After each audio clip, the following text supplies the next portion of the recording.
lupa like, share, and subscribe. Halo teman-teman, perkenalkan nama saya Ademan Rahaloho. Saya dari kelas 11 IPS 2. Nah, di sini saya akan membawakan materi tentang perpajakan. Nah, materi perpajakan ini akan mencakup mengenai pengertian dari pajak, manfaat pajak, ciri-ciri pajak, dan masih banyak lagi. Oke, yang pertama, pengertian dari pajak.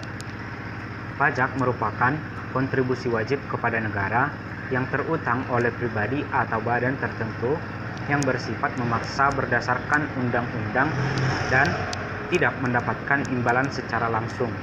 Nah, pajak tadi akan digunakan untuk keperluan negara bagi sebesar-besarnya kemakmuran rakyat. Nah, pajak mempunyai fungsi yang pertama yaitu fungsi utama pajak. Fungsi utama pajak atau fungsi fiskal. Nah, yaitu suatu fungsi di mana pajak dipergunakan sebagai alat untuk memasukkan dana secara optimal ke kas negara berdasarkan undang-undang perpajakan yang berlaku. Nah, yang kedua, fungsi alat pengukur. Fungsi alat pengatur. Nah, yang dimaksud dengan fungsi alat pengatur yaitu fungsi yang mempunyai pengertian bahwa pajak dapat dijadikan sebagai instrumen untuk mencapai tujuan tertentu. Nah, itu nomor 2. Yang ketiga yaitu fungsi alat penjaga stabilitas. Nah, pemerintah dapat menggunakan sarana perpajakan untuk stabilisasi ekonomi. Nah, contoh sebagai barang-barang impor dikenakan pajak agar produksi dalam negeri dapat bersaing dengan negara lain. Nah, yang keempat ada fungsi sarana retribusi pendapatan. Nah, fungsi ini pemerintah membutuhkan dana untuk membiayai pembangunan infrastruktur seperti jalan raya, jembatan, dan masih banyak lagi. Nah, manfaat pajak tentu sudah kita rasakan dan sudah kita ketahui. Nah, manfaat yang pertama yaitu pembangunan fasilitas dan infrastruktur.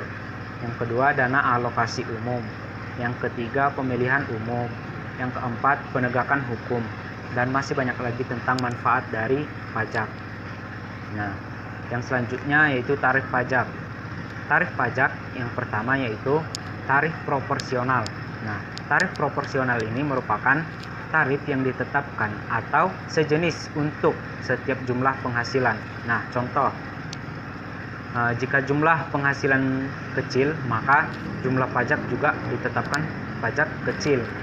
Atau sebaliknya, jika penghasilan kita besar atau banyak, jumlah pajak atau pajak yang ditetapkan untuk kita itu juga semakin besar. Itu merupakan tarif proporsional. Yang kedua, tarif progresif. Nah, tarif progresif ini merupakan tarif pajak yang dibayar semakin besar jika penghasilan kita bertambah.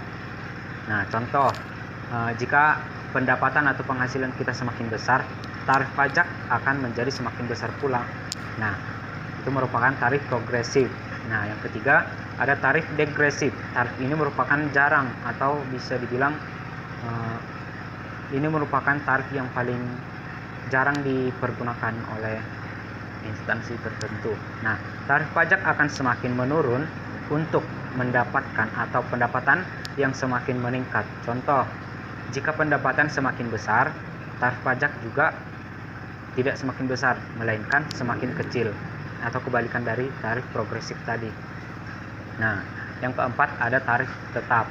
Nah, tarif tetap ini merupakan besarnya pajak dikenakan dengan jumlah tetap dengan jumlah rupiah tertentu. Nah, contoh, jumlah pajak tetap berapapun jumlah pendapatannya. Nah, jumlah pajak tetap jika jumlah pendapatannya. Nah, itu merupakan tarif keempat. Nah, kita memasuki yang namanya asas pemungutan pajak. Nah, asas pemungutan pajak ada 4. Yang pertama, asas equality, yaitu asas yang menekankan pentingnya keseimbangan berdasarkan kemampuan tiap subjek pajak. Nah, yang kedua, ada asas certainty yang menekankan pentingnya kepastian pemungutan pajak seperti kepastian hukum yang mengaturnya, kepastian subjek pajak, kepastian objek pajak, dan kepastian tata cara pemungutannya. Nah, yang ketiga ada azas convention atau bisa kita artikan sebagai azas yang menekankan pentingnya saat dan waktu yang tepat dalam memenuhi kewajiban perpajakan kita. Nah, yang selanjutnya ini ada asas ekonomik. Nah, asas ekonomik ini merupakan azas yang menekankan pentingnya prinsip ekonomi dalam pemungutan pajak. Artinya, biaya yang dikeluarkan dalam melaksanakan pemungutan pajak tidak boleh lebih besar daripada jumlah pajak yang dipungut. Nah, itu merupakan asas dari pemungutan pajak. Nah, yang selanjutnya ada jenis-jenis pajak. Yang pertama, pajak langsung. Nah, pajak langsung ini merupakan pajak yang dikenakan secara berkala terhadap seseorang atau badan usaha berdasarkan ketetapan pajak.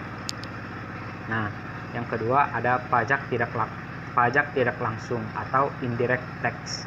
Nah, pajak tidak langsung ini merupakan pajak yang dikenakan atas perbuatan atau peristiwa. Itu merupakan jenis-jenis dari pajak. Yang selanjutnya itu ada tentang sistem pemungutan pajak yang berlaku di Indonesia, tentunya di negara kita. Nah, yang pertama yaitu Official Assessment System, yaitu salah satu sistem yang menentukan besarnya utang kepada pajak orang pribadi maupun badan dengan mengeluarkan surat ketetapan pajak. Nah, maksudnya kita mengeluarkan surat untuk ketetapan pajak yang pertama tadi. Nah, yang kedua ada Semi Self Assessment System atau Withholding System. Nah, maksudnya yaitu suatu sistem pemungutan pajak yang pelimpahan wewenang untuk menentukan besarnya pajak yang terutang oleh seseorang berada pada kedua belah pihak, yaitu wajib pajak dan fiskus. Nah, itu yang kedua. Yang ketiga, Full Self Assessment System, yaitu sistem pembayaran pajak yang berlaku saat dilandasi oleh sistem pemungutan di mana wajib pajak boleh menghitung dan melaporkan sendiri besarnya pajak yang harus disetorkan. Nah, saya kira itu sekilas mengenai pengertian atau pemaparan dari saya.